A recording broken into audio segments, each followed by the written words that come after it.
அனைவருக்கும் வணக்கம். நம்மளுடைய அண்ணா அட்மினிஸ்ட்ரேட்டிவ் ஸ்டாஃப் காலேஜ் சார்பா மிஷன் 80 ப்ரோக்ராம் போயிட்டு இருக்கு. Group 2A மெயின்ஸுக்காக.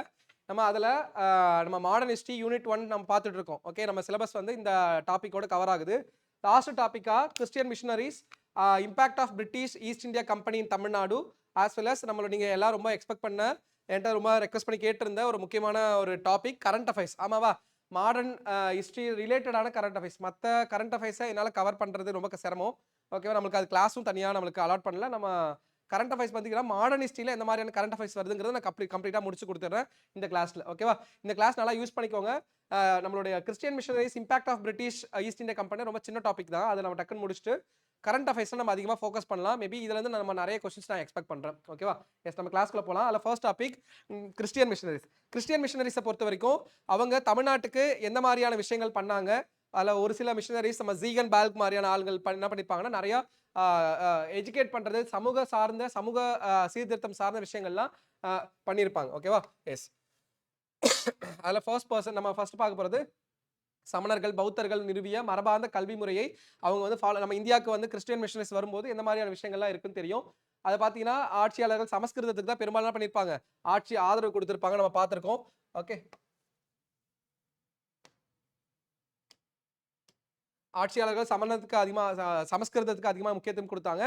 அப்போ அதிகமாக அங்கே அந்த நேரத்தில் பிராமின்ஸ் ஹைரார்கி, காஸ்ட் ஹைரார்கி இருக்கும்போது பிராமின்ஸ் தானே பண்ணியிருக்காங்க. பிராமணர்கள் தான் அதிகமாக கல்வி கற்றவங்களா இருக்கும்போது பிராமணர்களோட கல்வி பெரும்பாலும் சமஸ்கிருத மொழியில தான் இருக்கு. உள்ளூர் மொழிகளை தாண்டி சமஸ்கிருத மொழியில இருக்கிறதால பிராமணர்கள் உடைய அந்த சாதிய வேற்றுமைகள்லாம் யார் கண்டன் பண்றாங்கன்னா கிறிஸ்டியன் மிஷனரிஸ்லாம் கண்டன் பண்ணியிருப்பாங்க. ஆமாவே இல்லையா? எஸ். அந்நிய அரசுகள் மராத்தி பாரசீகத்தின் வளர்ச்சியை முன்னெடுத்தன. நிர்வாகிகள் மேற்கத்திய அமைப்புக்கு சலுகைகளை காட்டினர். என்றாலும் ஐரோப்பிய தாக்கம் நிறுவப்பட்டதிலிருந்து அந்நியரும் உள்ளூர்காரர்களும் தமிழ் பாரம்பரியத்தை கண்டறிந்து இலக்கியத்திலும் கலைகளிலும் மறுமலர்ச்சியை முன்னெடுத்து செல்ல முயற்சிகளை மேற்கொண்டனர். என்னன்னா சமஸ்கிருத மொழிகளுக்கு மாற்றா உள்ளூர் மொழிகளுடைய தாக்கங்கள் எந்த மாதிரி இருந்துச்சு, உள்ளூர் மொழிகள் எந்த அளவுக்கு முக்கியத்துவம் வாய்ந்தவை குறித்த ஆராய்ச்சி பார்த்தீங்கன்னா இந்த கிறிஸ்டியன் மிஷனரிஸால தான் ஏற்படுத்தப்பட்டுச்சு. ஏன்னா சமஸ்கிருத மொழிகள் அவங்களோட பிராமணர்களோட ஆதிக்கம் அதிகமாக இருந்த காலகட்டத்தில் மற்ற மொழிகள் எந்த அளவுக்கு முக்கியத்துவம் வாய்ந்தவை அப்படிங்கிற விஷயங்கள் யார் பண்ணியிருக்கா? இந்த கிறிஸ்டியன் மிஷனரிஸ் பண்ணியிருப்பாங்க. ஓகேவா? அதான் இங்கிலீஷ்ல கொடுத்திருக்கா. They had traditional system of education establish by Jains and Buddhist. நம்ம ஆல்ரெடி பார்த்துருப்போம் ஹிஸ்டரியில. ஜெயின்ஸ் பார்த்தீங்கன்னா அவங்களுக்கு பள்ளின்னு வச்சிருப்பாங்க. ஆமாவா இல்லையா? புத்திஸ்ட் பார்த்தீங்கன்னா விஹாரா ஆர் விகாரை அப்படின்னு வச்சிருந்திருப்பாங்க. அப்ப பள்ளிகள் மூலமாகவும் விஹாரா மூலமாகவும் என்ன பண்ணப்படுது? கல்விகள் போதிக்கப்படுது. ஓகேவா? புத்த விகாரங்கள்லாம் பார்த்தீங்கன்னா சோலாஸ் எம்பரர் நம்ம ராஜராஜா ஒன்லாம் பார்த்தீங்கன்னா நாகப்பட்டினத்தில் ஒரு புத்த விஹாரா இருந்தது பற்றிலாம் சொல்லியிருப்பாங்க. அதே மாதிரி பார்த்தீங்கன்னா அந்த புத்த விஹாராக்கு பேட்ரனேஜ் பண்ணியிருப்பார், நம்ம நிறைய சப்போர்ட் கொடுத்திருப்பார், ஃபினான்ஷியல் சப்போர்ட் கொடுத்திருப்பார் ராஜராஜா ஒன், முதலாம் ராஜராஜன். அதுமாதிரி ஜெயின் மாங்ஸ்க்கு நம்மளோட காஞ்சிபுரம்ல இருந்த பல்லவாஸ் பீரியட்ல பல்லவர்கள் காலத்தில் பெரிய அளவுக்கு பேட்ரனைஸ் பண்ணியிருப்பாங்க, சப்போர்ட் பண்ணியிருப்பாங்க. ஓகேவா? எஸ், அதுதான் கொடுத்துருக்கு. The Brahmins kept the Tamils out of schools. பிராமணர்கள் என்ன பண்ணல, அரசு பள்ளிகளில் பெரிய அளவுக்கு தமிழுக்கு முக்கியத்துவம் கொடுக்கல. The foreign powers promoted the development of Marathi or Persia and the administrated favor the Western system. பெரும்பாலும் நம்மளுடைய மேற்கத்திய கிறிஸ்டியன் மிஷனரிஸ் என்ன பண்றாங்கன்னா மேற்கத்திய கல்வியை தாய்மொழிகளை கொடுக்கணுங்கிறத ஊக்குவிக்கிறாங்க. ஓகே, அதான் சொல்லியிருக்கு. அதில் முக்கியமாக பண்ண கல்வி சீர்திருத்தங்கள் என்ன பண்ணியிருக்காங்க அப்படிங்கிறத பார்க்க போறோம். கல்வி சார்ந்த சீர்திருத்தங்கள் இருந்தால் கொஸ்டின் மேக்ஸிமம் வர வாய்ப்பு இருக்கு. ஓகே, சமய பரப்பு குழுக்களின் கல்வி பணியானது தமிழ்நாட்டில் ஜெர்மன் லூத்தரன் சமய பரப்பாளர் நம்மளுடைய பார்த்தலோமிஸ் ஜீகன்பால்க், நம்ம ஆல்ரெடி டேனியர்கள் பார்க்கும்போதே நான் இவரை பத்தி சொல்லியிருப்பேன். பார்த்தலோமிஸ் ஜீகன்பால்க்கும் அந்த வ்ளூட்சோ சீகன்பால்க் ஓகே என்ற அவரது மூத்த சக ஊழியர்கள் 1906 அன்னைக்கு இந்தியாவுக்கு வராங்க. ஓகே, எஸ், அவங்களோட கிறிஸ்டியன் மிஷனரி ஒர்க்லாம் எப்போ ஸ்டார்ட் ஆகுது? 1906 ஸ்டார்ட் ஆகுது. மற்றபடி கிறிஸ்டியன் மிஷனரிஸ் வந்ததெல்லாம் அந்த செயின்ட் தாமஸ் வந்ததெல்லாம் நம்ம முன்னாடி பார்த்தாச்சு. ஓகே, அடுத்து புரோட்டஸ்டன்ட் மதத்திற்கு சேவை செய்வதே அவர்களின் நோக்கமாக இருந்தாலும் தரங்கம்பாடியில் டேனிஷ் குடியேற்றத்தில் பண்றாங்க, பள்ளிகளை நிறுவுறாங்க. நம்ம இந்திய மக்களுக்காக கல்வி கொடுக்கணும், குறிப்பா தாழ்த்தப்பட்ட மக்களுக்கு கல்வி கிடைக்கணுங்கிறதுல நம்மளுடைய டேனியர்கள் சார்ந்த நம்மளுடைய ஜீகன்பால்க் தெளிவா இருந்தார். இது முன்னோடி முயற்சியாகும். இதுவே பின்னர் இதர கிறிஸ்தவ சமய கொழுப்புகளால் பின்பற்றப்பட்டது. ஜீகன்பால்க் தமிழ் கற்றுக்கொண்டு பைபிளை தமிழ் மொழிபெயர்த்தார். ஆமாவா? எஸ், ஜீகன்பால்க் என்ன பண்ணியிருப்பாருன்னா பைபிளை தமிழ் கற்றுக்கிட்டு தமிழ் மொழிபெயர்த்திருப்பார். ஜீகன்பால்க் பார்த்தீங்கன்னா ஒரு டீச்சர், ஒரு ஆசிரியர். அதனால அவரை மட்டுமே வந்து ஆசிரியர் பணி தொடர முடியாதுங்கிறதால ஆசிரியர் கல்வி என்ன பண்ணியிருப்பார், அங்கிருந்த மக்களுக்கு தரங்கம்பாடி சுற்றி இருந்த கல்வி கற்றவர்களுக்கு என்ன பண்ணியிருப்பார்னா எப்படி ஸ்கூல் எஜுகேட் பண்ணணும், மாணவர்களுக்கு எப்படி கற்றுக் கொடுக்கணுங்கிறதையும் சொல்லியிருப்பார் ஜீகன்பால்க். அதன் அடிப்படையில் நிறைய ஆசிரியர்களை உருவாக்கி அனைத்து தரப்பு மக்களுக்கும் கல்வி போய் சேர்றதுல யார் ரொம்ப முயற்சியா இருந்ததுன்னா ஜீகன்பால்க் இருந்திருப்பார். ஓகே, அதுதான் கொடுத்துருக்கேன்.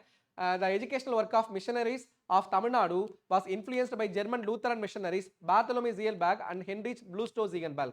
It began with a senior colleague arriving in India on 9th July 1706. Although their mission was to serve the Protestant religion, they established schools in the Danish settlement. எங்க தான் இந்த டேனியர்களுடைய குடியேற்றத்துல தான் அவங்க நிறுவுறாங்க. ஓகே, எங்க தரங்கம்பாடியில டிராங்குபார்ல.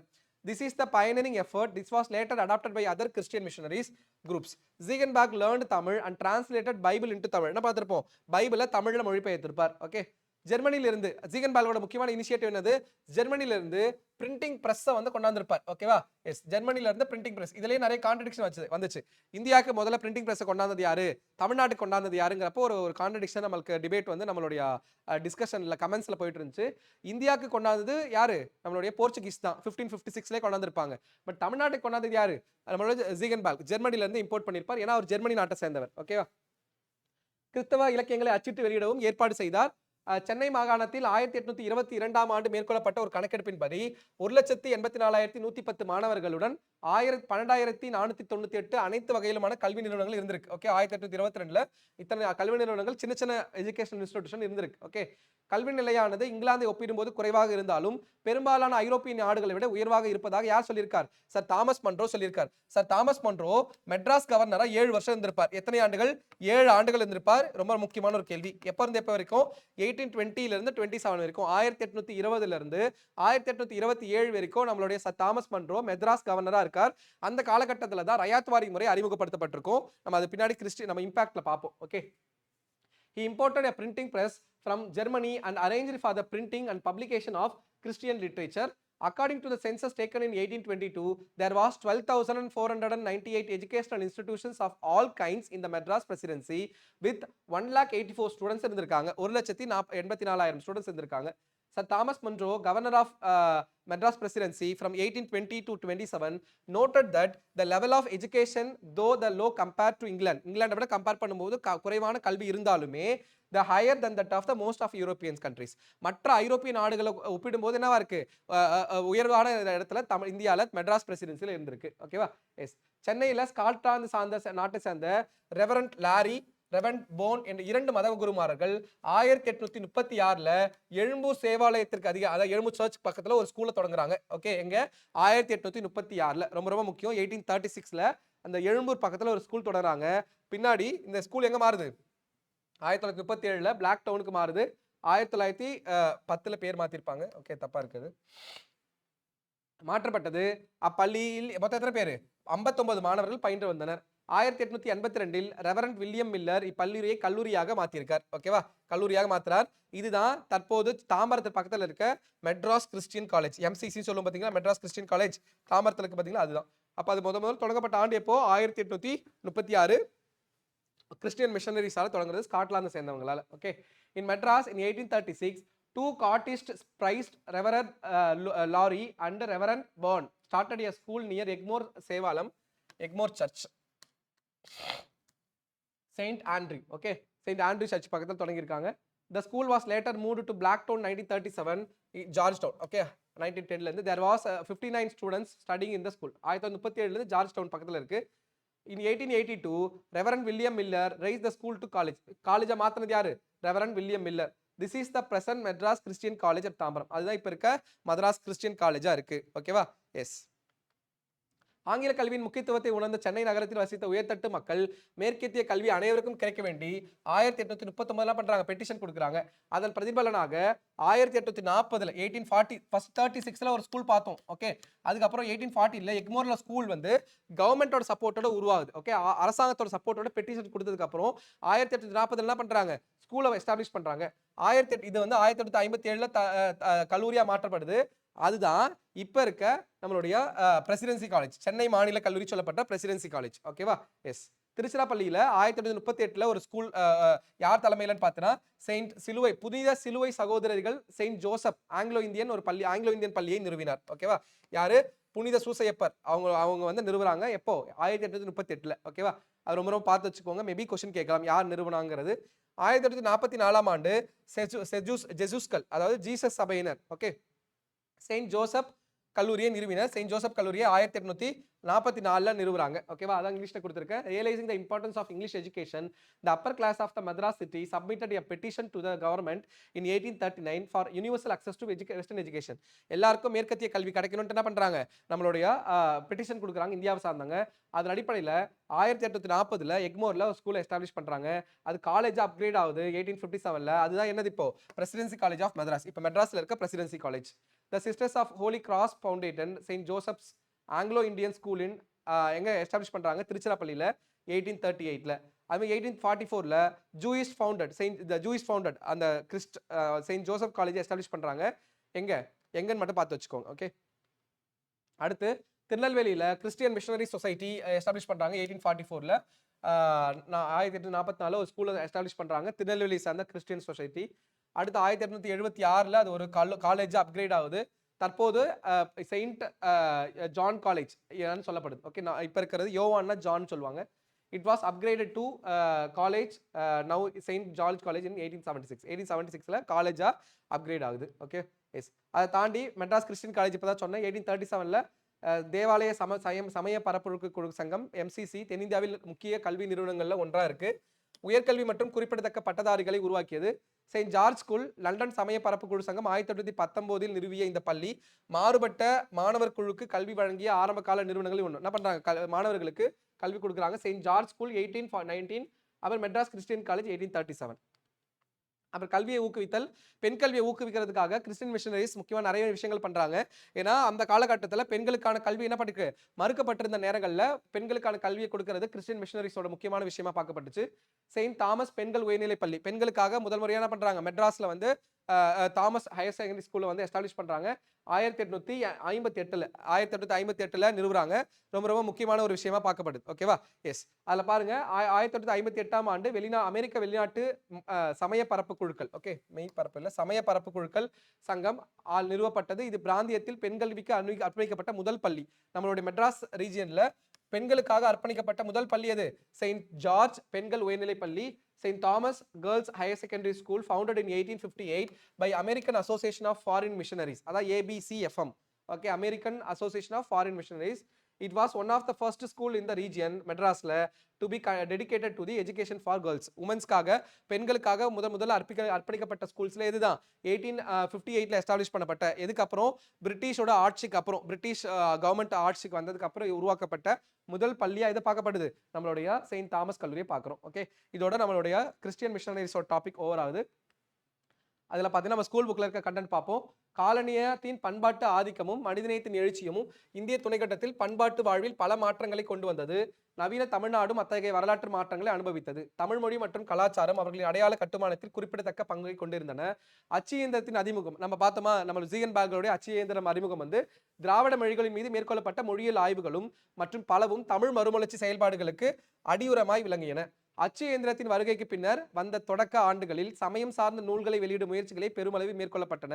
நாளடைவில் படிப்படியாக மாறின. சமய சார்பற்ற இந்த சொல்ல தகுந்த நூல்களும் வெளியிடுவதற்கு எடுத்துக்கொள்ளப்பட்டன.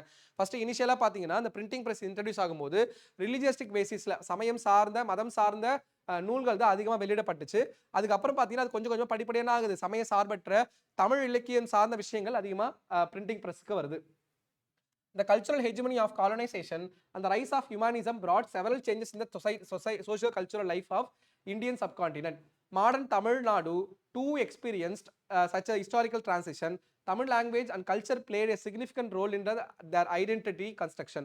The introduction of printing press, linguistic research on Dravidian languages, etc. underpinned the process of Tamil Renaissance. Although religious literature was taken up predominantly for the publication in the early years, after the advent of printing technology, things began to change gradually. Works that can be described as a secular were taken up for publishing. ஓகேவா? S. அதில் முக்கியமாக அச்சுப்பதிப்போட தொழில்நுட்பத்தோட வருகை, ஐரோப்பிய மொழிகள் தவிர்த்து அச்சில் ஏறிய மொழிகள் முதல் மொழி எது? யூரோப்பியன் லாங்குவேஜ் தவிர்த்து அச்சில் ஏறிய முதல் மொழி தமிழ் மொழி. 1858ல தம்பிரான் வணக்கம் அப்படிங்கிற தமிழ் புத்தகம் வந்து கோவால முதல்ல வெளியிடப்பட்டிருக்கும் 1858ல. ஓகே, ரொம்ப ரொம்ப முக்கியமான 1578ல. ஓகே, 1578ல தம்பிரான் வணக்கம் அப்படிங்கிற புத்தகம் எங்க வெளியிடப்படுது? கோவால வெளியிடப்படுது. 1909ல முழுமையான அச்சகம் யாரால எஸ்டாப்ளிஷ் பண்ணப்படுது? ஜீகன் பால்க் என்பவரால தரங்கம்பாடியில நிறுவப்பட்டது. தொடக்க கால தமிழ் இலக்கிய நூல்களில் ஒன்றான திருக்குறள் 1812ல வெளியிடப்பட்டுச்சு. கமெண்ட் பண்ணுங்க. திருக்குறள் 1812ல வெளியிட்டது யாரு? பப்ளிஷ் பண்ணது யாருங்கிறத கமெண்ட் பண்ணுங்க. வெறும் நம்ம ஓலைச்சுவடிகள்ல இருந்த திருக்குறளை பதிப்பிச்சு பப்ளிஷ் பண்ணது முதல்ல யாருங்கிறத கமெண்ட் செக்ஷன்ல கொடுங்க. விளைவாக இக்காலப்பகுதியில் மிகவும் பழமையான செவ்வியல் தமிழ் இலக்கியங்களை வெளியிடுவதில் தமிழ் அறிஞர்களுக்கிடையே புத்துணர்ச்சி ஏற்பட்டது. அப்போ ஒருவேளை நம்ம பிரிண்டிங் பிரஸ் தமிழ்நாட்டில் இன்ட்ரோடியூஸ் ஆகாம இருந்துச்சுன்னா நம்மளுடைய ஊவேசா மாதிரி ஊவேசா, அப்புறம் பரிதிமார் கலைஞர், நம்மளோட அயோத்திதாசர் பாத்தீங்கன்னா நம்மளுடைய பண்டைய தமிழ் இலக்கியங்களை புதுப்பிச்சிருக்க முடியுமா, பப்ளிஷ் பண்ணிருக்க முடியுமான்னு கேட்டா ரொம்பவே சிரமம் தான். ஆமாவா? Yes. Tamil was the first non-European language that went into press. As early as in 1578, Tamil book Thambiran Vanakkam, ரொம்ப ரொம்ப முக்கியமானது, தம்பிரான் வணக்கம் was published from Goa. எந்த வருஷம்? 1578ல. In 1709, full-fledged printing press had been established thanks to Ziegan Balg in Tranquebar. Tirukkural was one of the earliest Tamil literary texts to be published in 1812. 1812ல. This led to resurgence of interest among the Tamil scholars in publishing the more ancient Tamil classics around that period. என்ன ஆகுது? அப்ப அது தொடர்ச்சியா என்ன பண்ண தமிழ் இலக்கியங்கள் ஒரு புத்துணர்ச்சி ஏற்பட்டு ஒரு பெரிய ரெனைசன்ஸ் கிரியேட் ஆகி என்ன ஆகுது? மற்ற தமிழ் ஆராய்ச்சியாளர்களுமே தமிழ் இலக்கியங்கள் சார்ந்த விஷயங்களை ஆராய்ச்சி பண்ண ஆரம்பிக்கிறாங்க. 19ஆம் நூற்றாண்டில் சி.வை. தாமோதரனார், உ.வே. சாமிநாதர் போன்றவர்கள் தமிழ் செவ்வியல் இலக்கியங்களை மீண்டும் கண்டறிவதற்கான தங்கள் வாழ்நாள் முழுவதும் செலவழித்தனர். நம்ம முன்னாடி சொல்லியிருப்ப உ.வே.சாவுடைய கான்ட்ரிபியூஷன்ஸ் எல்லாம் என்னன்னு பார்த்திருப்போம். எத்தனை இலக்கியங்களை மொழிபெயர்த்தார், அதெல்லாம் நம்மளுடைய எத்தனை இலக்கியங்களை பதிப்பிச்சாருங்கிறது. சி.வை. தாமோதரனார் பனையோலைகளில் கையில் எழுதப்பட்டிருந்த பல இலக்கண இலக்கிய நூல்களை பதிப்பித்தார். அவர் பதிப்பித்த நூல்களில் தொல்காப்பியம், வீரசோழியம், இறையனார் அகப்பொருள், இலக்கண விளக்கம், கலித்தொகை மற்றும் சூளாமணி ஆகியவை ஆகும். ஓகேவா? இந்த 19th century Tamil scholars like சி.வை. தாமோதரனார், சி.வை. தாமோதரனார் என்ன சொல்லுவோம்னா தமிழ் அச்சுப்பதிப்பின் தந்தை அப்படின்னு சொல்லுவோம். ஆமாவா இல்லையா? அவர் தான் சி.வை. தாமோதரனார். அந்த சி.வை. தாமோதரனை பத்தி பார்த்துட்டு இருக்கோம். உ.வே. சாமிநாதர் அப்புறம் வந்து spend the lifetime in the rediscovery of Tamil classics. Uvesa பத்தி நம்மளுக்கு கரண்ட் அஃபேர்ல வந்திருக்கு. நாங்க இன்னும் டீடைலா எக்ஸ்பிளைன் பண்றேன். ரொம்ப முக்கியமான தமிழ் இலக்கிய மறுமலர்ச்சி நாள் சொல்லிட்டு செலிப்ரேட் பண்றோம். சி.வை. தாமோதரனார் collected and edited different palm leaf manuscripts of Tamil grammar and literature. Its editions included such texts as Tolkappiyam, வீரச்சோழியம், Iraiyanar அகப்பொருள் விளக்கம், இலக்கண விளக்கம். இதோட ஆத்தர் யாருன்னு கமெண்ட் பண்ணுங்க. தொல்காப்பியருக்கு தொல்காப்பியர், வீரசோழியமோட ஆத்தர் யாரு, இறையனார் அகப்பொருள் விளக்கம், இறையனார் அகப்பொருளுடைய ஆசிரியராரு, இலக்கண விளக்கம்னா சொல்லுவோம் குட்டி தொல்காப்பியம் சொல்லுவோம். ஆமாவா இல்லையா? குட்டி தொல்காப்பியம் சொல்லப்பட்ட இலக்கண விளக்கத்தோட ஆசிரியர் யாருங்கிறத கமெண்ட் பண்ணுங்க. ஓகேவா? கூத்தோனா குட்டி தொல்காப்பியம். அவர் கலித்தொகை ஆசிரியர் யாரு, கலித்தொகை ஆசிரியர் யாரு, அப்புறம் வந்து சூளாமணி, ஓகே, அதோட ஆசிரியர் எல்லாமே கமெண்ட் பண்ணுங்க. மேபி மேட்ச் த ஃபாலோயிங்ல क्वेश्चन கேட்கலாம். ஓகேவா? தமிழறிஞர் மீனாட்சி சுந்தரனாரின் மாணவரான உவேசா செவ்வியல் தமிழ் இலக்கிய நூல்களான சீவக சிந்தாமணி, இந்த வருஷம்லாம் ரொம்ப முக்கியங்க. சீவக சிந்தாமணி 1887, பத்துப்பாட்டு 89, சிலப்பதிகாரம் 92, புறநானூறு 94, புறப்பொருள் வெண்பாமாலை 95, மணிமேகலை 98, ஐங்குறுநூறு 1903, 1810 1904 ஆகியவற்றை வெளியிடும் முயற்சிகளை மேற்கொண்டார். இது தமிழ் மக்களுக்கு தங்கள் பாரம்பரியம் குறித்து வியப்பை தந்தது. ஆகவே பண்டைய செவ்வியல் இலக்கியங்கள் மீண்டும் கண்டறியப்பட்டதையும் அவை வெளியிடப்பட்டதையும் தமிழ் மறுமலர்ச்சியோட ரெனைசன்ஸ்க்கு ஒரு அடித்தளமா பார்க்கிறோம். ஓகேவா? Yes. U Ve. Saminathar, a student of Meenakshi Sundaranar. இதெல்லாம் யாருடைய? கிறிஸ்டியன் மிஷனரிஸோடைய கண்டினியூஸ் தான். ஏன்னா கிறிஸ்டியன் மிஷனரிஸ் பிரிண்டிங் பிரஸ்ஸை இன்ட்ரோடியூஸ் பண்ணலனா இந்த மாதிரியான விஷயங்கள் நடந்திருக்குமான்னு கேட்டா நோல. Yes. Okay, a student of Meenakshi Sundaranar took efforts to publish the classical texts such as Seevaka Chintamani, 1810, Pattuppattu, Silappatikaram, Purananuru, Purapporul Venbamalai, Manimekalai, Ainkurunuru, 1810. This provided Tamil people with a revelation of about their heritage. Therefore, the rediscovery of ancient classics and their publications is considered the foundation of Tamil Renaissance. இவ்வாறு பழம்பெரும் நூல்கள் வெளியிடப்பட்டது தமிழ் மக்களிடையே வரலாறு, மரபு, மொழி, இலக்கியம் மற்றும் சமயம் ஆகிய குறித்த விழிப்புணர்வை ஏற்படுத்தியது. நவீன தமிழர்கள் தமிழோட சமூக பண்பாடு வந்து எந்த அளவுக்கு பழமையானது குறித்து பெருமைப்படுறாங்க. ஓகேவா? எஸ். அந்த மொத்தத்தில் சங்க இலக்கியங்கள் அழைக்கப்பட்டன.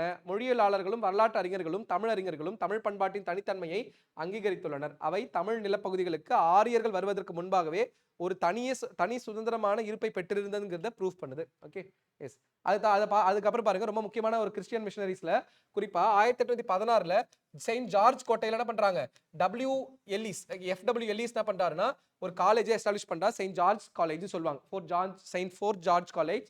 தென்னிந்திய மொழிகள் தனிப்பட்ட குழுமத்தை சார்ந்ததை சொன்னது யார் தான் முதல்ல, நம்மளுடைய ஜார்ஜ் எல்லிஸ் தான். ஓகே, எல்லிஸ் தான் முதல்ல சொல்லியிருப்பார்.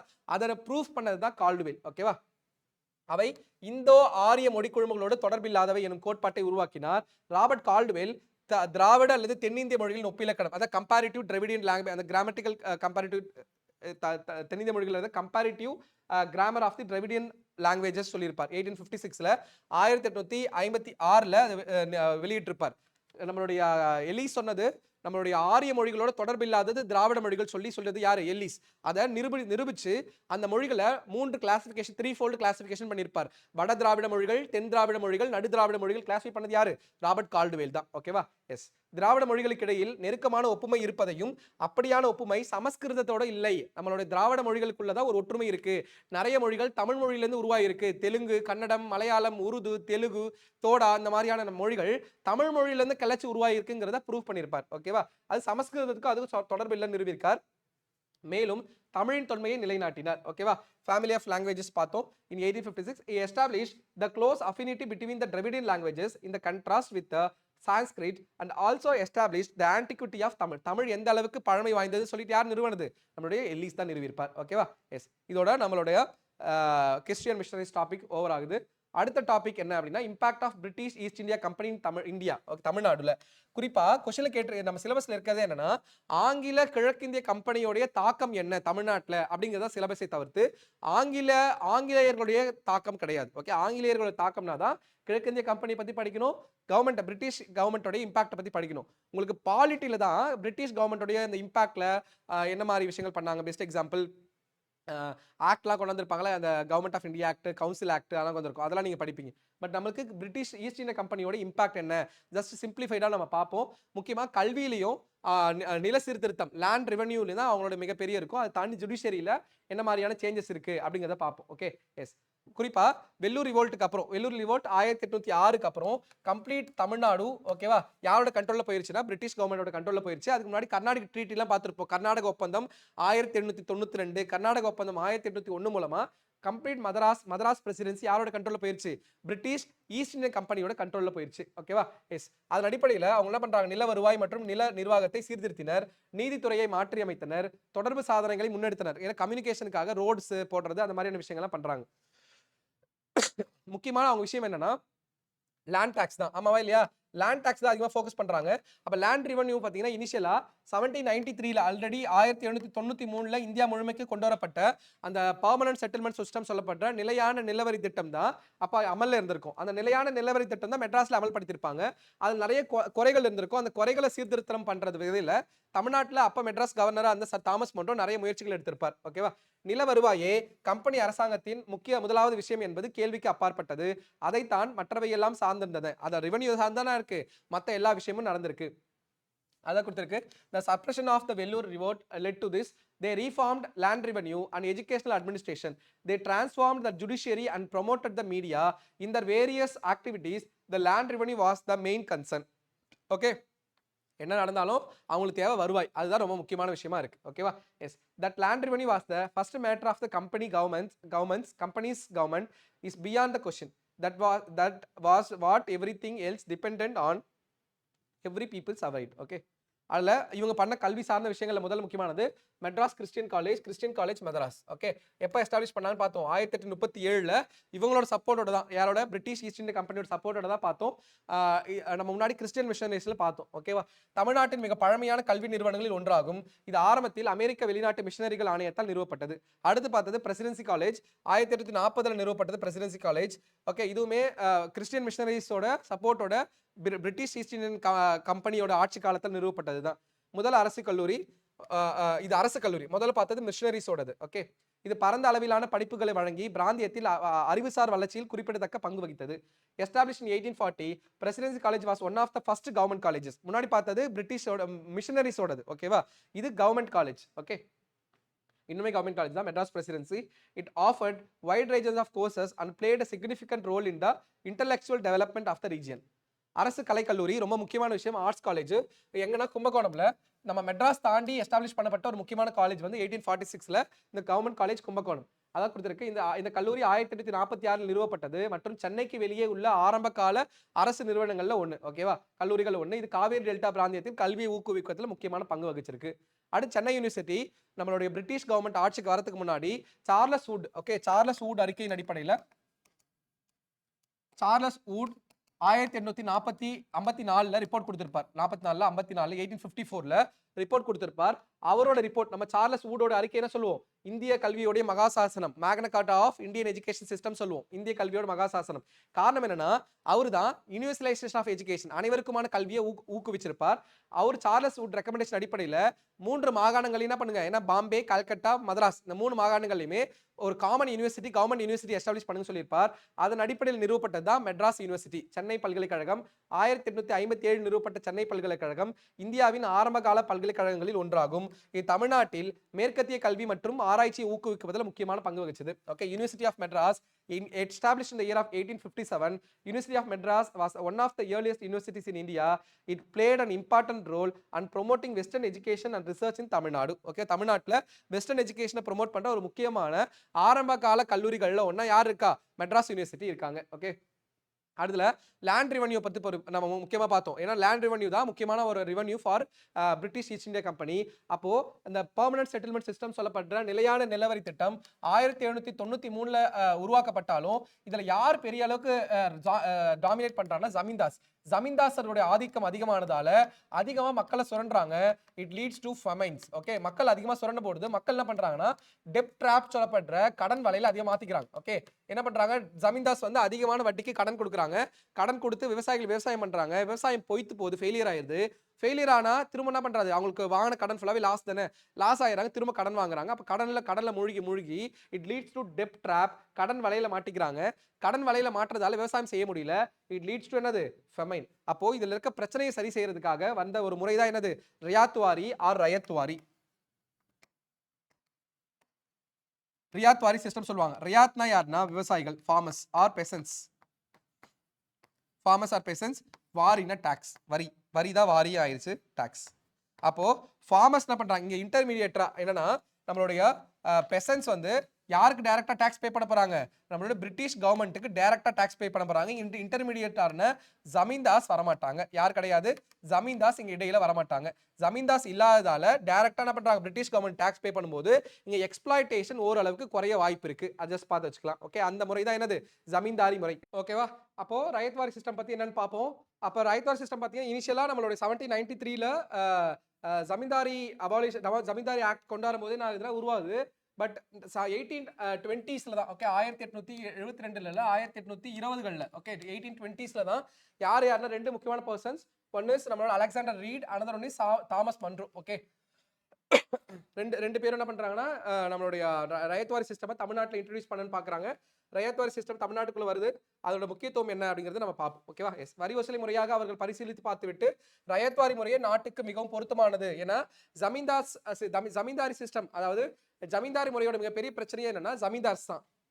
ஏன்னா ஜமீன்தாஸ் என்ன பண்றாங்க அப்படின்னா அந்த மக்கள் கிட்ட வந்து அதிகப்படியான அந்த கொள்ளைய வரி வசூலிக்கிறாங்க. இரஸ்பெக்டிவ் ஆஃப் ஃபெமைன் இருக்கா இல்லையாங்கிறதெல்லாம் பார்க்காம என்ன பண்றாங்க, வரி வசூலிக்கிறாங்க. பட் ரயத்வாரி சிஸ்டமோட முக்கியமான இது என்னன்னா வறட்சி காலங்கள்ல ஒரு மாதிரியான வரியும், வறட்சியற்ற காலங்கள்ல ஒரு மாதிரி நல்ல விளைச்சல் இருக்கும்போது ஒரு மாதிரியான லேண்ட் டாக்ஸுக்கும் டிஃபரன்ஷியேட் பண்ணி தான் விரிச்சிருந்தாங்க. ஓகே, அதன்படி அவர்கள் தரங்களை விட்டு வரியினை குடியானவர்களிடமிருந்து நேரடியாக வசூலித்தனர். நான் சொன்ன ரயத்னா மக்கள் சொன்னேன். அதே வேளையில் பாளையக்காரர்கள், குத்தகைதாரர்கள், கிராம தலையாரிகள் என்னும் முகமை மூலமாக மறைமுகமாக வரி வசூலிப்பு நிலவின. ஓகே, பாளையக்காரர்கள் மூலமா வரி வசூலிக்கிற முறையை வச்சிருக்காங்க. ஓகே, பாளையக்கார சிஸ்டம் வந்து 1801 அபாலிஷ் பண்ணாலுமே ஒரு சில இடங்கள்ல அந்த பாளையம் மாதிரியான முறைகள் இருந்திருக்கு. Okay, yes, after the acquisition of Salem, okay, yes, at the same time there was an indirect system of collection of taxes through the agencies of palekaras, tenants and villages headman. ஓகேவா, S. அடுத்து 1814 அது நடைமுறைப்படுத்தப்பட்டது. Just introduce பண்றாங்க. Thomas Munro 1820 இருந்து 27 வரைக்கும் நிர்வாகத்தின் போது தீவிரத்துடன் பின்பற்றப்பட்டது. ஓகேவா? 1814ல ஒரு அங்கங்க சின்ன சின்ன ஏரியால கொண்டாந்தாலுமே உங்களுக்கு நம்மளுடைய ரயத்வாரி சிஸ்டம் கேட்டாங்கன்னா 1820 தான் கரெக்ட் ஆன்சர். ஓகேவா? எஸ். 1857ஆம் ஆண்டு தமிழ்நாட்டின் பெரும்பகுதி ரயத்வாரி முறையின் கீழ் கொண்டு வந்தப்பட்டது. எப்போ? 1857ல தமிழ்நாட்டில் ஆல்மோஸ்ட் எல்லா ஏரியாவும் என்ன பண்ணியாச்சு? ரயத்வாரி சிஸ்டம் கீழ் கொண்டு வந்துட்டாங்க. Okay, yes. அடுத்து பாருங்க, நம்ம ஸ்கூல் புக்ல இருக்க கண்டென்ட் பார்ப்போம். Ryotwari system was introduced by Thomas Munro and captain Reid in 1820. 1820ல உருவாக்குறாங்க. Major areas of introduction of ryotwari system introduced Madras. எங்கெல்லாம் இன்ட்ரோடியூஸ் பண்ணாங்க? ஸ்டேட்மெண்ட்ல கொஸ்டின் கேட்கலாம். Madras, Bombay and parts of Assam and Gurg provinces, okay, of British India. The Rayatwari system, the rights of ownership was handed over to யார் கிட்ட? நம்மளுடைய people கிட்ட over பண்ணிருப்பாங்க. Okay, மக்கள் கையில ஒப்படைக்கப்பட்டிருக்கும். அத கொடுத்திருக்க to the people. British government collected the taxes directly from the peasants. Initially one half of the estimated produce was fixed. First என்ன பண்றாங்க? 50% fix பண்றாங்க. அடுத்து as the rent this assessment was reduced to 1/3. இது என்ன பண்றாங்கன்னா 33% அப்புறம் reduce பண்றாங்க. First 50% இருக்கு, அடுத்து 33% இருக்கு. Okay, produce by Thomas Munro. The revenue was based on the basis of soil and the nature of the crop. நான் சொன்னேன்னா முதல்ல அந்த நிலத்துடைய நிலத்தன்மை எந்த மாதிரி இருக்கு, எந்த மாதிரியான பயிர்கள் விவசாயம் பண்ணப்படுது, அதன் அடிப்படையில் பண்றாங்க, டாக்ஸை லெவி பண்றாங்க. Rents would be periodically revised generally after 20 to 30 years. 20 ல இருந்து 30 வருஷத்துக்கு ஒரு முறை என்ன பண்றாங்க? அந்த வரி வசூலிக்கிற முறையை மாற்றி அமைக்கிறாங்க. The position of the cultivators became the more secure. In this system, the settlement was made between the government and the ryots. யார் யாருக்கும்? அரசாங்கத்துக்கும் விவசாயிகளுக்கும் இடையே சைன் ஆகுது. நான் தமிழ்லயே கொடுத்திருக்க பின்னாடி இருக்கு. In fact, the government later claimed that the land revenue rent was not a tax. அது வந்து ரெண்ட்னு சொல்றாங்க, டாக்ஸ்னு சொல்லாம என்ன சொல்றாங்க? ரெண்ட்னு சொல்றாங்க. அது முக்கியமான ஃபீச்சர்ஸ்ல இருந்து क्वेश्चन கேட்க வாய்ப்பு இருக்குங்க, நல்லா பார்த்து வச்சுக்கோங்க. Salient features of the Rayatwari system. Revenue settlement was done directly with the peasants. ஆமாவா இல்லையா? விவசாயிகள் கூட நேரா என்ன பண்றது? Measurement of the field and the estimate of the produce was calculated. கரெக்ட்டா கால்குலேட் பண்றாங்க.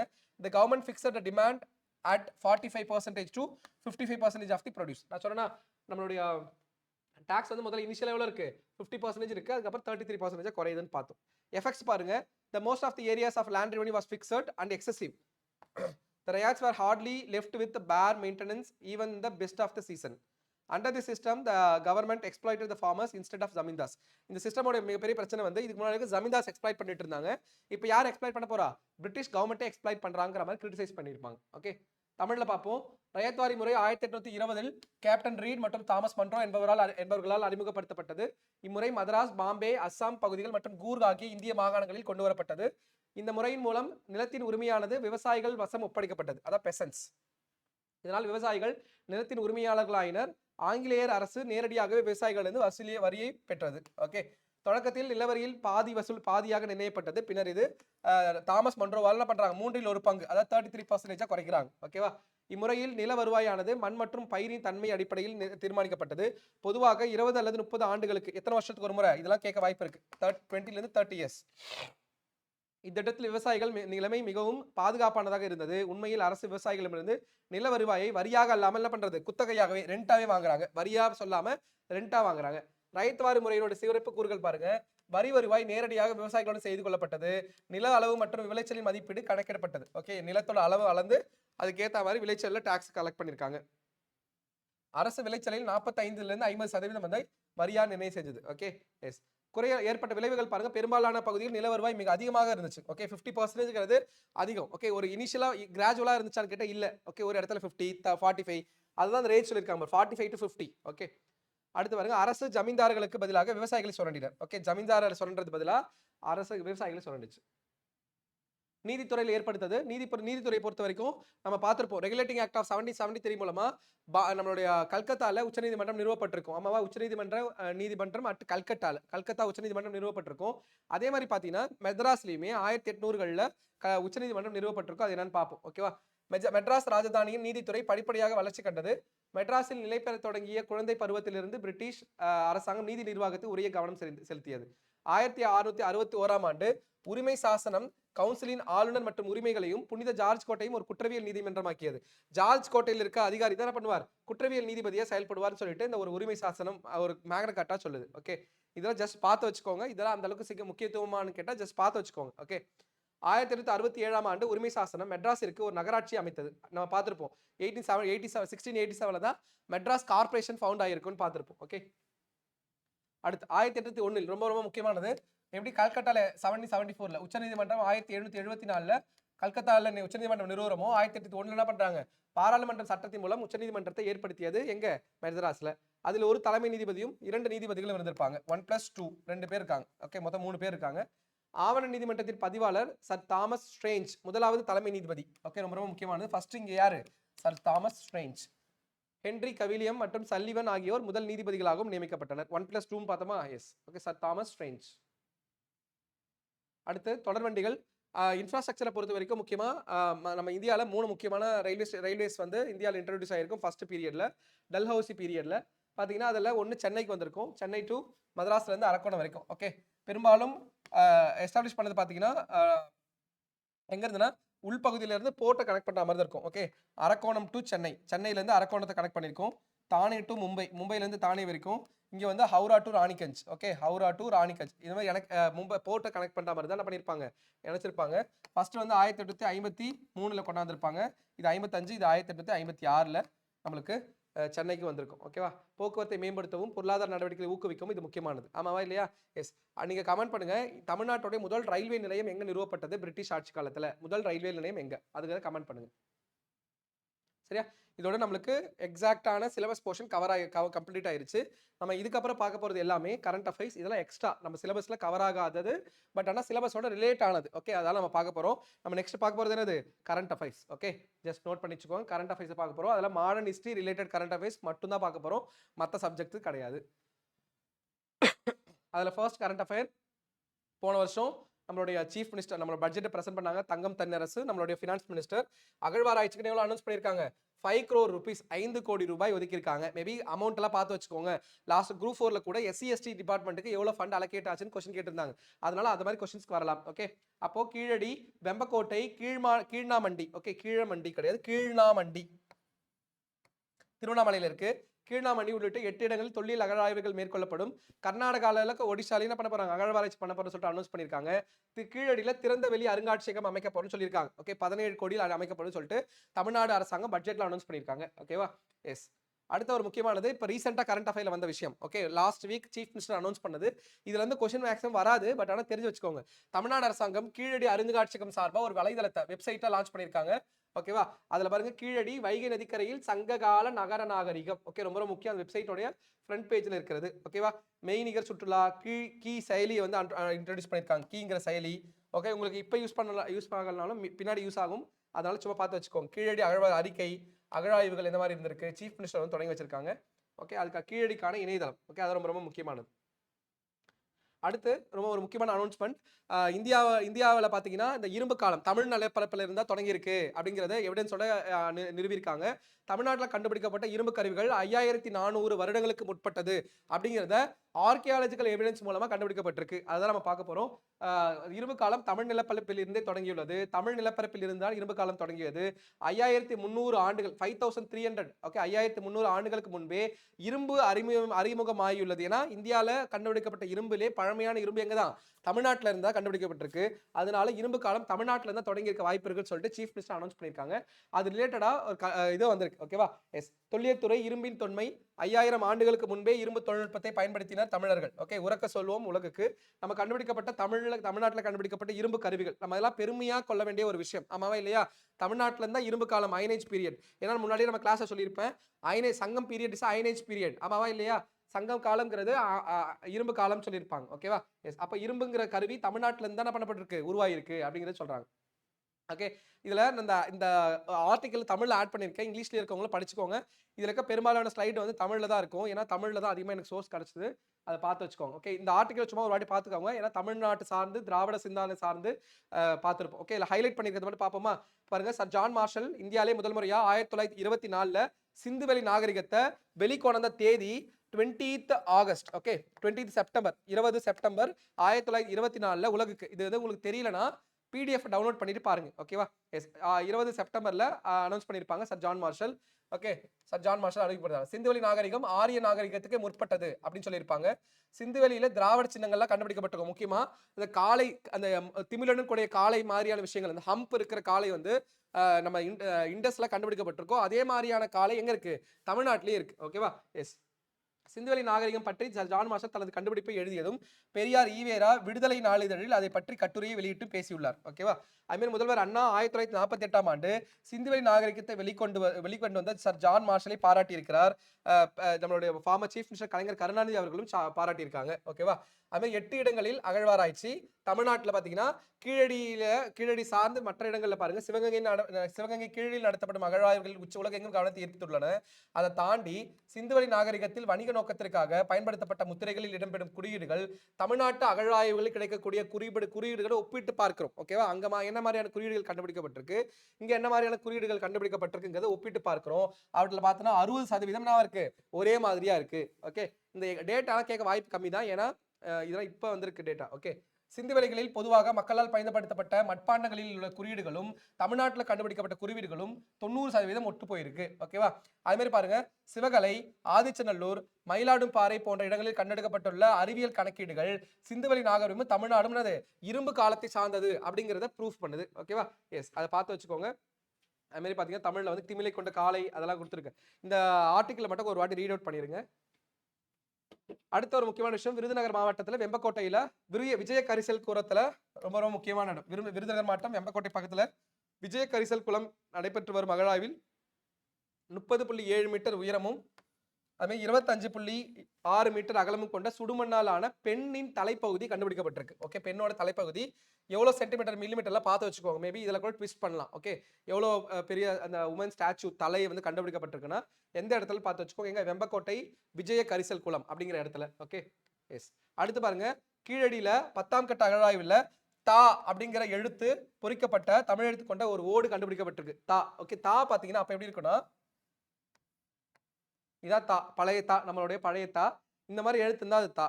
அப்ப தாங்கிற எழுத்து கீழடியில கண்டுபிடிக்கப்பட்டிருக்கு, பானை ஓட்டுல. அடுத்து பாருங்க, சுடுமணாலான பெண்ணின் தலை 37 அந்த பார்த்தோமா? எஸ். அடுத்து கற்கால கருவி சென்னனூர்ல கண்டுபிடிச்சிருக்காங்க. சென்னனூர்ல கற்கால கருவி. சென்னனூர் பாத்தீங்கன்னா கிருஷ்ணகிரி மாவட்டம் சென்னனூர்ல கற்கால கருவி கண்டுபிடிக்கப்பட்டிருக்கு. ஓகே, கிருஷ்ணகிரி மாவட்டம் சென்னனூர். ஓகேவா? எஸ், அதான் கொடுத்திருக்கு. அகழாய்வில் கிடைத்த பொக்கிஷங்கள் வெம்பக்கோட்டையில பெண்ணோட தலை, கிருஷ்ணகிரியில பாத்தீங்கன்னா சென்னனூர்ல அந்த பழங்கால கருவி. ஓகே, கற்கால கருவி கண்டுபிடிச்சிருக்காங்க. ஓகே, அடுத்து பாருங்க, ரொம்ப முக்கியமானது, அண்மையில் தொடங்கப்பட்ட கிருஷ்ணகிரி மாவட்டம் சென்னனூர்ல அகழாய்வில் கண்டுபிடிக்க சுடுமண்ணாலான முத்திரை. ஓகேவா? நம்மளுடைய சுடுமண்ணால செய்யப்பட்ட முத்திரை கண்டுபிடிக்கப்பட்டிருக்கு. அதோட சைஸ் பாருங்க 4.5 சென்டிமீட்டர். ஓகே, விட்டமும் கொண்டதாக தெரிகிறது. முத்திரைனா என்னன்னா ஒரு அச்சுல செய்யப்பட்டது, ஏதோ ஒரு விஷயத்தை இண்டிகேட் பண்றது. அடுத்து அதே கிருஷ்ணகிரி சென்னனூர்ல அந்த பிளாஃப் மாதிரியான கருவி. பிளாஃப்னா அது நம்மளுடைய ஏற்கலப்பை மாதிரியான ஒரு கருவி, இரும்பிலானால ஏற்கலப்பையின் கொழுமுனை. ஓகே, கண்டுபிடிக்கப்பட்டிருக்கு. அப்ப இதெல்லாம் எதை இண்டிகேட் பண்ணுதுன்னா அங்க விவசாயம் நடந்திருக்குங்கிறத காட்டுறாங்க. ஓகேவா? நீளம் 32 சென்டிமீட்டர், அகலம் 4.5 சென்டிமீட்டர், தடிமன் 3 சென்டிமீட்டராக உள்ள இது பண்டைய காலத்தில் விவசாயம் மேற்கொள்ள ஏற்கலப்பையில் கொழுமுனை. Okay, bluff. ஓகே, ஏற்கலப்பையோட கொழுமுனையை கண்டுபிடிச்சிருக்காங்க. ஓகேவா? பட் ஆனா அது எக்ஸாக்டா அத மாதிரியா இருக்கா அப்படின்னு கேட்டா இல்ல. இப்ப நாம படுத்துற ஏற்கலப்பை மாதிரிலாம் இல்ல. அப்ப அந்த காலத்துல பயன்படுத்தப்பட்ட ஏற்கலப்பையா இருக்கலாம். அடுத்து அகழாவில் சூது பவள மணிகள், அதாவது கார்னீலியன் பீச் சொல்லுவோம். ஓகே, கார்னீலியன் மணிகள், கார்னீலியன் பீச் பாத்தீங்கன்னா கண்டுபிடிக்கப்பட்டிருக்கு. எந்த இடத்துலனா புதுக்கோட்டையில பொற்பனை கோட்டையில. ஓகே, பொற்பனை கோட்டையில கண்டுபிடிக்கப்பட்டிருக்கு. 2ஆம் கட்ட அகழாவில் சூது பவள மணிகள் கண்டுபிடிக்கப்பட்டிருக்கு. கார்னீலியன் பீச்சோட சிக்னிஃபிகன்ஸ் என்னன்னா, கார்னீலியன் பீச் உருவாகிற இடம் லோத்தல். அப்போ நம்ம சிந்து சமவெளி மக்கள் பொற்பனை கோட்டையில இந்த மக்கள் என்ன பண்ணிருக்காங்க, லோத்தல் கூட வணிகத்தில் ஈடுபட்டிருக்காங்க, சிந்து சமவெளி மக்களோட வணிகத்தில் ஈடுபட்டிருக்காங்கிறது தெரியுது. ஓகேவா? எஸ். அகழாவில் இரண்டு சூது பவள மணிகள், ஒரு அகேட் வகை கல்மணி, ஒரு செவந்தி நிற கல்மணி மற்றும் அமெத்திஸ்ட் கண்டெடுக்கப்பட்டிருக்கு. ஓகே, அடுத்து பாருங்க, அகழாய்வில் மணி வளையல்கள் கண்டெடுப்பு. பெரும்பாலும் வெம்பக்கோட்டையில விஜய கரிசல் குளத்தில் கண்டுபிடிக்கப்பட்டது எல்லாமே சங்கு வளையல்கள் கண்டுபிடிச்சிருக்காங்க. ஓகேவா? சங்குனா நம்மளுடைய யூஸ் பண்ண சங்காலான செய்யப்பட்ட கான்ச்னு சொல்லுவோம்ல, சங்காலான செய்யப்பட்ட விஷயங்கள் கண்டுபிடிக்கப்பட்டிருக்கு. அப்ப தொழில்கள் பாத்தீங்கன்னா சங்கு ரிலேட்டடான தொழில்கள் நடந்ததற்கான எவிடன்ஸ் அங்க இருக்கலாம், அந்த மாதிரி சொல்றாங்க. ஓகே, தொழில்கள் நடந்ததற்கு சான்றாக சங்கு வளையல்கள் கண்டெடுக்கப்பட்டுள்ளன. ஓகேவா? ரொம்ப ரொம்ப முக்கியம், சங்காலான வளையல்கள். தந்தத்தாலான வளையல்களும் கண்டுபிடிக்கப்பட்டிருக்கும். தந்தத்தாலான டைஸ் எல்லாம் கண்டுபிடிச்சிருக்காங்க கீழடியில. ஓகேவா? எஸ். அடுத்து வெம்பக்கோட்டை அகழ்வாராய்ச்சியில சுடுமண் முத்திரை விளக்கு, ஓகே, முத்திரை விளக்கு கண்டுபிடிக்கப்பட்டிருக்கு வெம்பக்கோட்டையில. லாஸ்ட் இயர் ஆகஸ்ட் 18ஆம் தேதி கண்டுபிடிச்சிருக்காங்க. வெம்பக்கோட்டை அருகே அகழாய்வில் சுடுமண் முத்திரை விளக்கு, கல்பந்து, கல்லால் ஆன சில்வற்று ஆகியவை சனிக்கிழமை கண்டுபிடிக்கப்பட்டிருக்கு. விருதுநகர் மாவட்டம் வெம்பக்கோட்டையில் அருகில் விஜய கரிசல் குளத்துல வைப்பாற்றின் வடகரை, ஓகே. அப்ப வெம்பக்கோட்டை எந்த ஆற்றங்கரையில இருக்கு? வைப்பாறு, ஓகே. அது கூட கொஸ்டின் கேட்கலாம். வைப்பாற்றங்கரை நாகரிகம். வடகரையில் மேட்டுக்காடு பகுதி உள்ளது.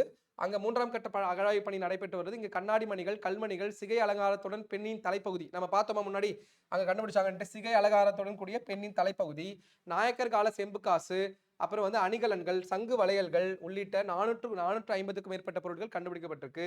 இந்த நிலையில் சுடுமண்ணாலான முத்திரை விளக்கு, கல்பந்து, கல்லாலான சில்வட்டு ஆகியவை சனிக்கிழமை கண்டறியப்பட்டன. இதன் மூலம் முன்னோர்கள் விலங்குகளை விரட்டுவதற்காக கல்பந்தை பயன்படுத்தியிருக்காங்க. கல்லாலான பந்து மாதிரியான விஷயங்களை பயன்படுத்தி விலங்குகள் என்ன பண்ணிருக்காங்க? விரட்டி அடிச்சிருக்காங்க. ஓகேவா? அடுத்து வெம்பக்கோட்டை அகழ்வாயில் பதக்கம், ஒரு பதக்கம் கண்டுபிடிக்கப்பட்டிருக்கு. ரொம்ப ரொம்ப முக்கியமான விஷயம். ஓகே, பதக்கம். விருதுநகர் மாவட்டம் வெம்பக்கோட்டையில் நீல நிற கண்ணாடி மணி சுடுமண்ணாலான பதக்கம் கண்டுபிடிக்கப்பட்டிருக்கு. விஜய கரிசல் குளத்தில் நடைபெறும் 3ஆம் கட்ட அகழ்வாய்வில் கண்ணாடி மணி பதக்கம் கண்டுபிடிக்கப்பட்டிருக்கு. குறிப்பா என்ன கலர்? நீல நிற கண்ணாடி மணி. ஓகேவா? அணிகலனுக்கு முன்னோர் கொடுத்த முக்கியத்துவம் தெரிய வருவதாக. பதக்கம்னா ஒண்ணு இல்ல, நம்ம அம்மால தாலி எல்லாம் போடுவாங்க பாத்தீங்களா, அந்த சில ஒரு மாதிரியான விஷயங்கள் இருக்கும் பாத்தீங்களா, அதுதான் பதக்கம் சொல்றாங்க.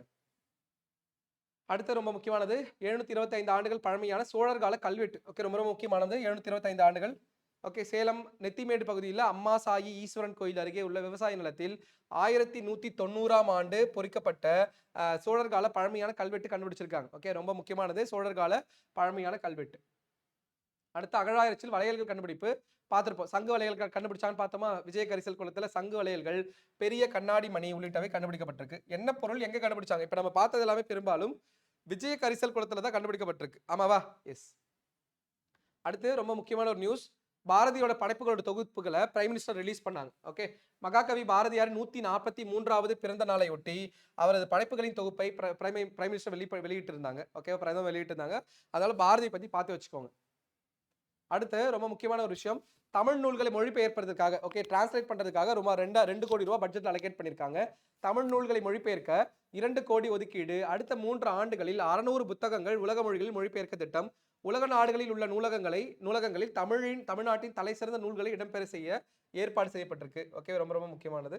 எவ்வளவு ருபீஸ், என்ன நோக்கத்துக்குன்னு பார்த்து வச்சுக்கோங்க. நம்ம பட்ஜெட்ல சொன்ன திருக்குறள் ரிலேட்டட் கொஸ்டின் கட்டாயமா நம்ம சிலபஸ்ல இருக்குல்ல. அப்ப திருக்குறள் பாருங்க, காட்சிக்கு எளியன் கடுஞ்சொல்லன் அல்லேனல் மீக்கூறும் மன்னநிலம் அப்படிங்கிற திருக்குறளை நம்மளுடைய ஃபினான்ஸ் மினிஸ்டர் கோட் பண்ணியிருப்பாங்க.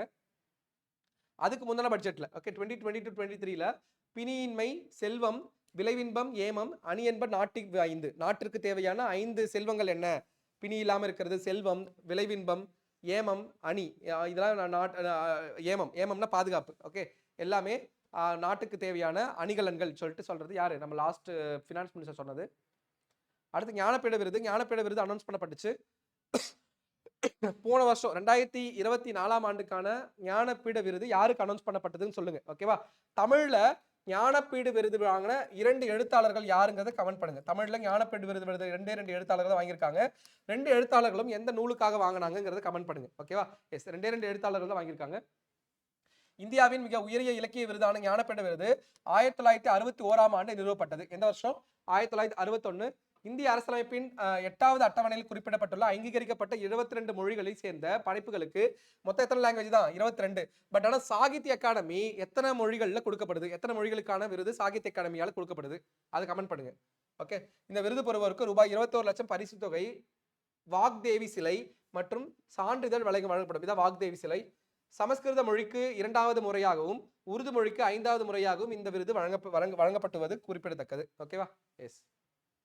அடுத்து செம்மொழி நாள். நம்ம மூதறிஞர் கலைஞருடைய பிறந்த தினம், கலைஞர் கருணாநிதி அவர்களுடைய பிறந்த தினத்தை ஜூன் 3ஆம் தேதி, ஓகே, ஜூன் 3ஆம் தேதி, சாரி, செம்மொழி தினம்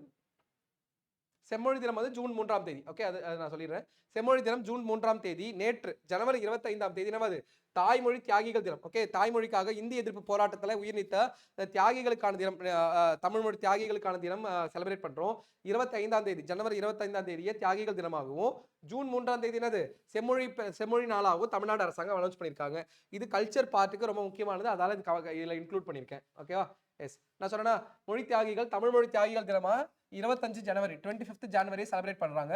ஓகே, பிறமொழி திணிப்பால் தாய்மொழி தமிழுக்கு வந்த ஆபத்தை எதிர்த்து இன்னுயிர் ஈந்த மொழித்தியரர்களின் தியாகத்தை போற்றும் வண்ணம் சென்னையில் உள்ள நினைவகங்களில் வீர வணக்கம் செலுத்தப்படும் சொல்லிட்டு சீஃப் மினிஸ்டர் அனௌன்ஸ் பண்ணியிருக்காங்க. அடுத்து தமிழ்நாடு நாள் நமக்கு எல்லாம் தெரியும்.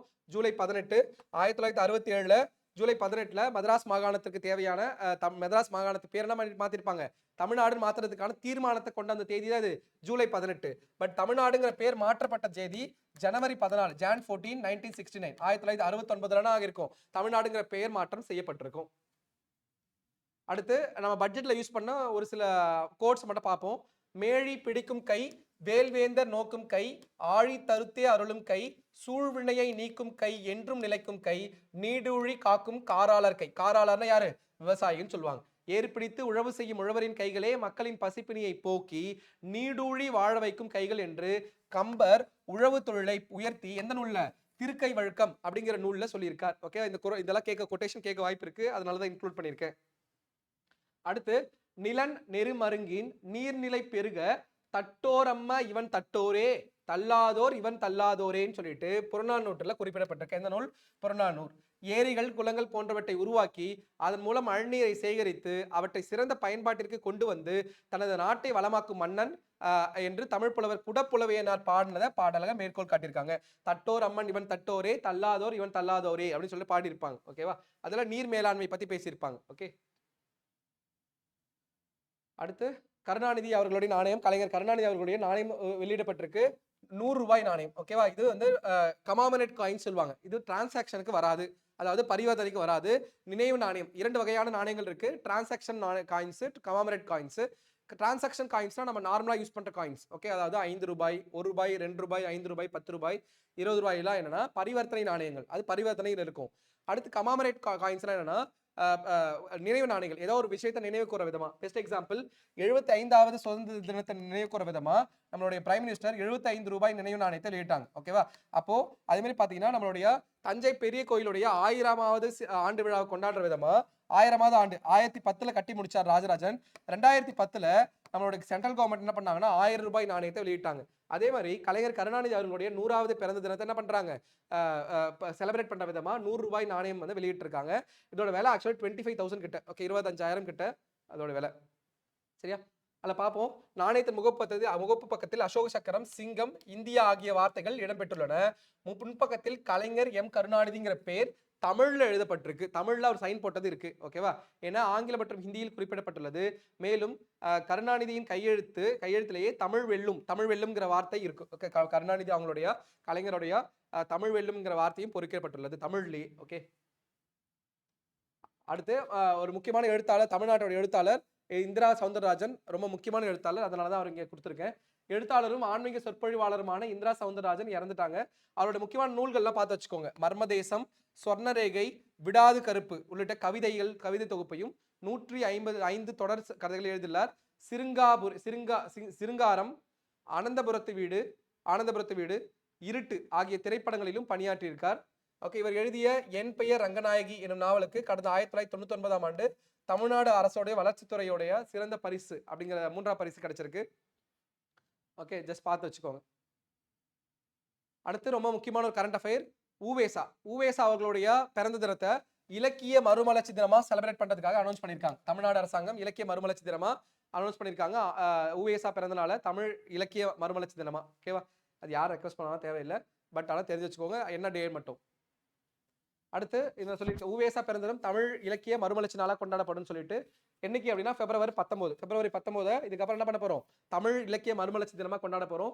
தமிழ் தாத்தா என போற்றப்படும் ஊவேசாவுடைய பர்த்டேவை. தமிழ் மொழியில் பண்டைய இலக்கியங்கள் சார்ந்த 3000க்கும் மேற்பட்ட ஓலைச்சுவடிகள் அலைந்து திரிந்து கண்டுபிடித்தவர் ஊவேசா 90க்கும் மேற்பட்ட புத்தகங்களை பதிப்பித்தார். என்னென்ன புத்தகங்கள்லாம் பார்த்திருப்போம், ஆமாவா இல்லையா? எஸ். இதுக்கப்புறம் February 19 என்ன செலிப்ரேட் பண்ண போறோம், February 19 தமிழ் இலக்கிய மறுமலர்ச்சி தினமா கொண்டாட போறோம். ஓகேவா, எஸ்.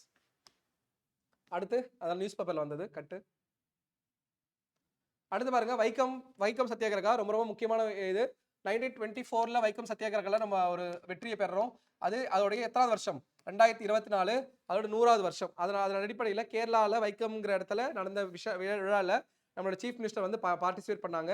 அங்க ஒரு நூலகத்தையும் அதே மாதிரி நினைவகத்தையும் என்ன பண்ணியிருக்காங்க, பெரியார் பேர்ல திறந்து வச்சிருக்காங்க. சீஃப் மினிஸ்டர் ஆஃப் கேரளாவும், சீஃப் மினிஸ்டர் ஆஃப் தமிழ்நாடும். ஓகே. அந்த வைக்கம் போராட்ட வரலாறை பத்தி நான் இங்க இன்க்ளூட் பண்ணியிருக்கேன். இது நல்லா வாசிச்சுக்கோங்க. இதுல இருந்து கொஸ்டின் நம்ம எக்ஸ்பெக்ட் பண்ணலாம். ஓகேவா? எஸ். 6 பிப்ரவரி 1924 கொல்லம் சுயராஜ்யா ஆசிரமத்தில் தீண்டாமை விலக்கு குழுவின் கூட்டம் நடைபெற்றது.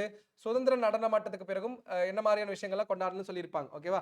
இதுல பேர்ல யார் யார் பேர்லாங்கிறத பார்த்து வச்சுக்கோங்க. என்னென்ன கம்யூனிட்டி அதெல்லாம் ஜஸ்ட் கொடுத்துருப்பேன். முக்கியமான விஷயம் வந்து கேசவ மேனன்லாம் வருவார். கேசவ மேனன், நம்ம ஜார்ஜ் ஜோசப் தான் அழைச்சிருப்பார். இந்த பேர்லாம் கொடுத்துருக்கேன். இந்த ஸ்லைடை மட்டும் நல்லா பார்த்து வச்சுக்கோங்க. ஓகே. எஸ். முக்கியமா ஜார்ஜ் ஜோசப் ஆகியோர் கைது செய்யப்பட்டு சிறை தண்டனை பெற்றார். பெரியார் வந்து வைக்கம் வந்திருப்பார். வைக்கம் வந்ததுக்கு அப்புறம் உண்ணாவிரதம் இருந்திருப்பார். உண்ணாவிரதத்தை நிறுத்த சொல்லியிருப்பாங்க. ஓகேவா? எஸ். காந்தி சொல்லியிருப்பார் உண்ணாவிரதத்தெல்லாம் ஸ்டாப் பண்ணுங்கன்னு சொல்லியிருப்பார். பட் ஸ்டாப் பண்ணியிருக்க மாட்டாங்க பெரிய அளவுக்கு. பெரியார் தலைமை வகித்தார். வரதராஜ நாயுடு தன் ஆதரவை தந்தி மூலம் தெரிவித்தார். இதுல யார் யாரெல்லாம் இன்வால்வ் ஆயிருக்காங்க பார்த்துக்கோங்க. பெரியார், வரதராஜ நாயுடு, காமராஜர்லாம் கூட போயிருப்பார். காமராஜர், ராஜாஜி எல்லாமே பார்ட்டிசிபேட் பண்ணியிருப்பாங்க. ஓகேவா? எஸ். அப்ப ஐயாமுத்து ஐயாமுத்து வருகை தந்திருக்கார். எஸ். சீனிவாச ஐயங்கார் வைக்கத்தில் குறிப்பிடத்தக்க வீதிகளை சுற்றி பார்த்தார். டி.ஆர். கிருஷ்ணசாமி கைதாயிருப்பார். ஓகே. பெரியார் முதல் கைதானது எப்போ? மே 22 1924 கைதாயிருக்காங்க. நான் சொன்னா ராஜாஜி வந்திருக்கார். ராஜாஜி பெரியாருக்கு வந்திருக்கார், வைக்கோமுக்கு வந்திருக்கார். ஓகே. ராஜாஜி. அடுத்து பாருங்க, சத்தியாகிரகிகள் ராட்டினங்களை காவல்துறை கைப்பற்றியது. பெரியார் அருவிக்குந்து சிறையிலிருந்து விடுதலை ஆயிருக்கார். அப்ப அரெஸ்ட் ஆகி ஜெயில போட்டது எந்த சிறை? அருவிக்குந்து சிறை. ஓகேவா? எஸ். நாகம்மையார் வந்து போராட்டத்தில் கைதாயிருக்காங்க. ஃபர்ஸ்ட் பெரியார் அரெஸ்ட் ஆனது 1 மாசம், அடுத்து 6 மாசம் ஜெயில போட்டிருப்பாங்க. பெரியார் 2ஆம் முறையா கைதாகும் போது 6 மாசம் ஜெயில இருந்திருப்பார். மகாராஜா காலமானார். பெரியார் ஜெயில போட்ட உடனே பெரியாருக்கு எதிராக ஒரு யாகம் பண்ணியிருப்பாங்க. அந்த யாகத்தால பெரியார சாகணும்னு யாகம் பண்ணியிருப்பாங்க. ஆனா மகாராஜா செத்து போயிருப்பார். சித்திரை திருநாள் சொல்லிட்டு அவர் இறந்ததும் பெரியார் என்ன பண்ணியிருப்பாங்க, அந்த ரிலீஸ் பண்றதுக்காக பேசியிருப்பாங்க. பெரியார், கேபி கேசவ மேனன் உள்ளிட்ட சத்தியாகிரகிகள் திருவனந்தபுரம் மத்திய சிறையிலிருந்து விடுதலை. சேத்துலட்சுமி பாய் பொறுப்பு அரசியாக பதவியேற்றார். சத்தியாகிரகம் இன்று சத்தியாகிரகம் இல்லை. அப்புறம் நாராயணகுரு இல்ல இன்வால்வ் ஆயிருக்கார். நம்ம பாப்போம்ல ஸ்ரீமன் நாராயணகுரு பாப்போம் பாத்தீங்கன்னா, அவரு ஈழவர் தலைவரும் திருவாங்கூர் சட்டசபையின் நியமன உறுப்பினரமான குமரன் வைக்கம் கோயிலில் எல்லா சாதியினருக்கும் திறந்து விட வேண்டும் சட்டசபையில கொண்டாடுறாங்க. ஓகேவா? எஸ். அதன் அடிப்படையில இது பண்ணியிருப்பாங்க. ஓகே. இது ஜஸ்ட் ஒரு வாட்டி வாசிச்சு மட்டும் விட்டுக்கோங்க. காந்தி வந்து பெரிய அளவுக்கு நான் இருக்காது, போராட்டம் சக்சஸ்ஃபுல்லா இருக்காது. பெரிய 29th எப்போ ரிலீஸ் பண்ணாங்க மட்டும் சொல்றேன். ஓகே. என்ன டேட் மட்டும் பார்ப்போம். பல மாதங்கள் நடைபெற்ற பேச்சுவார்த்தையை அடுத்து அரசாங்கம் கோயிலை சுற்றியிருந்த 3 பாதைகளை அனைவருக்கும் என திறந்து விட்டது. எப்போ? நவம்பர் 23 அன்னைக்கு தான் அந்த கோயில் சுற்றி இருக்க சாலைகளை திறந்து விட்டுறாங்க. ஒரு துணை பாதையையும் உருவாக்கி கொண்டது. இது தீர்வு எனப்பட்டது. ஓகேவா? எஸ். இதுல 29 நவம்பர்ல பெரியார் தலைமையில் கேலப்பன் ஏற்பாட்டில் வைக்கத்தில் வெற்றி விழா நடந்திருக்கு. ஓகே.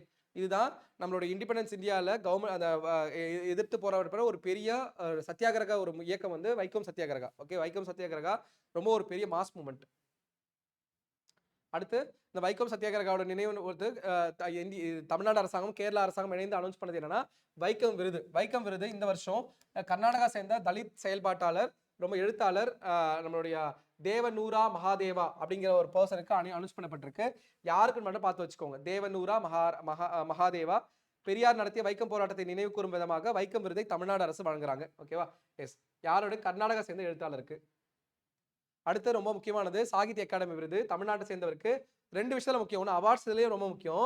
அது எந்த நூலுக்காக கொடுக்கப்பட்டிருக்கு? ஆராய்ச்சி நூலுக்காக. ஓகே. திருநெல்வேலி எழுச்சியும் வஉசியும் 1908 நம்ம பார்த்துருப்போம். திருநெல்வேலி எழுச்சியை பத்தி. அதோட விளைவாக தான் வஉசியும் சுப்பிரமணிய சிவாவும் அரெஸ்ட் பண்ணியிருப்பாங்க. வஉசிக்கு இரட்டை ஆயுள் தண்டனை அந்த பின்ஹே அப்படிங்கிற ஜட்ஜ் கொடுத்திருப்பான்னு பார்த்தோம். அப்ப அந்த சாகித்ய அகாடமி விருதுக்கு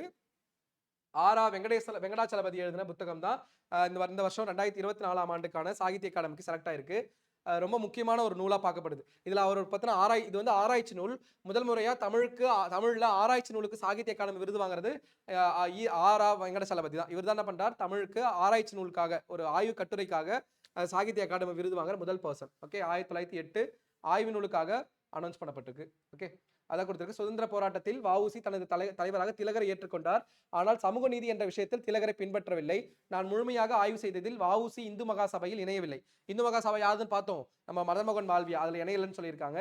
அவர் சாதி சமயமற்ற பொது தலைவராக இருந்தால் வஉசியால் நெல்லை சீமையில் ஏற்பட்ட எழுச்சி தமிழ்நாடு முழுமைக்கு பறந்திருக்கு. ஆமாவே 1908 இந்த வருடத்திற்கான சாகித்ய அகாடமி விருது அறிவிக்கப்பட்ட வெங்கடாச்சலபதி வஉசியும் பெரியார் என்னவா இருந்திருக்காங்க, க்ளோஸ் ஃப்ரெண்ட்ஸா இருந்திருக்காங்க. 2 பேருமே பெரிய பணக்காரங்க. 2 பேருமே பணக்காரங்களா இருந்து நாட்டுக்காக, சொசைட்டிக்காக ஹெல்ப் பண்றதுக்காக தன்னோட சொத்துக்கெல்லாம் வித்திருப்பாங்க. ஓகே. 2 பேருமே தமிழ் சமூகத்திற்கே விருது நம்மளுடைய வஉசிக்கு கொடுத்தது. இது ஜஸ்ட் ஒரு வாட்டி பார்த்து வச்சுக்கோங்க. ஹைலைட் பண்ணியிருக்கிறது மட்டும் ஒரு வாட்டி ரீட் அவுட் கொடுத்துக்கோங்க.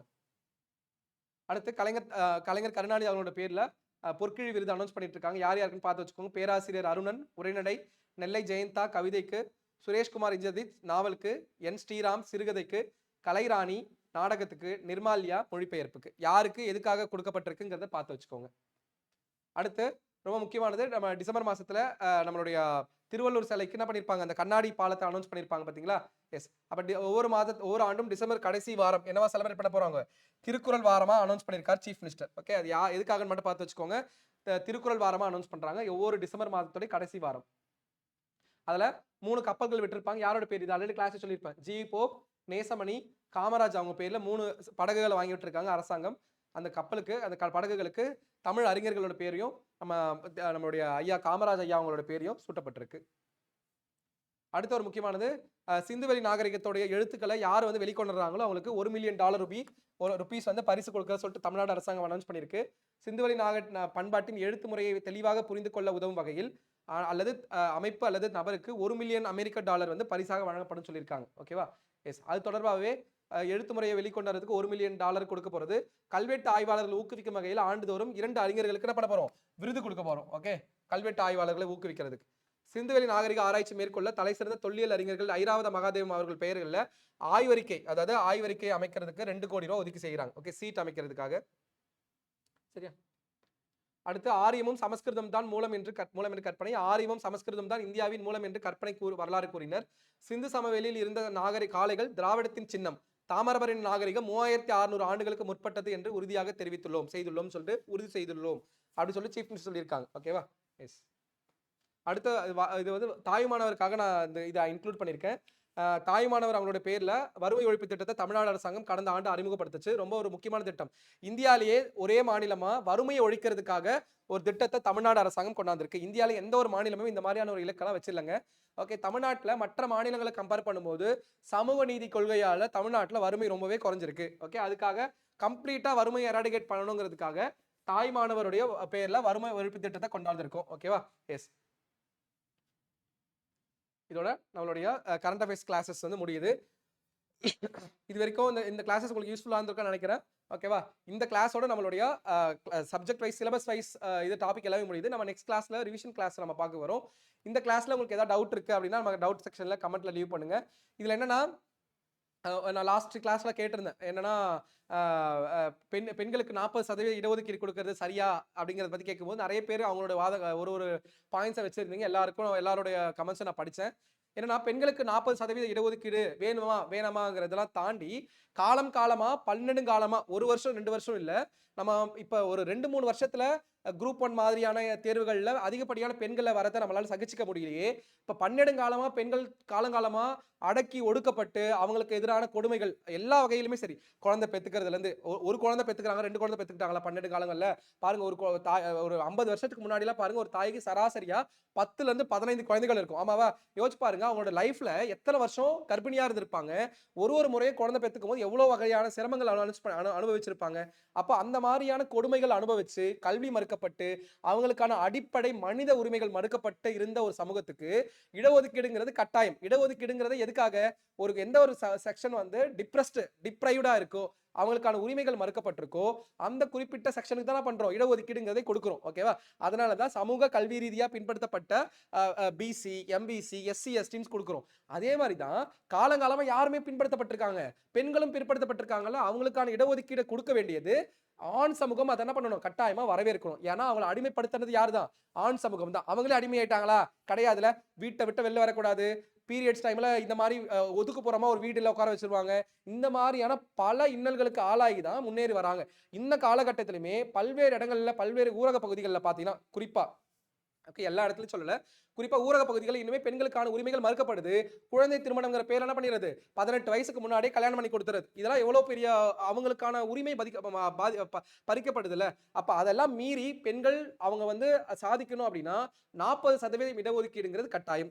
பெரியார் என்ன சொல்லியிருப்பார் அப்படின்னா, பெண்களுக்கு 50% இடஒதுக்கீடு கொடுக்கணும். ஓகேவா? அது கண்டிப்பா நிச்சயமான ஒரு விஷயம் தான். ஆனா, இதில நம்மளோட பார்வை என்ன? என்னோட பார்வை என்ன அப்டின்னா, பெண்களுக்கான 50% இடஒதுக்கீடுங்கிறது கட்டாயமா உறுதி செய்யப்படணும். அதே வகையில ஆண்களும் பாதிக்கப்படக்கூடாதுங்கிறது என்னோட கருத்து. என்னன்னா, ஆண்கள் எந்த வகையிலும் பாதிக்கப்படாத வகையில பெண்களுக்கான இடஒதுக்கீட, அவங்களுக்கான பிரதிநிதித்துவத்த எல்லா இடங்களிலும் உறுதி செய்யணுங்கிறது என்னோட கருத்து. இதுலயும் உங்களுக்கு ஏதாவது மாறுபட்ட கருத்து இருக்குன்னா, நீங்க கமெண்ட்ல குடுங்க. கட்டாயமா நான் ரிப்ளை குடுக்குறேன். ஓகேவா? இந்த கிளாஸ் உங்களுக்கு யூஸ்ஃபுல்லா இருந்திருக்கும்னு நெனைக்கிறேன். Thank you. Thank you so much.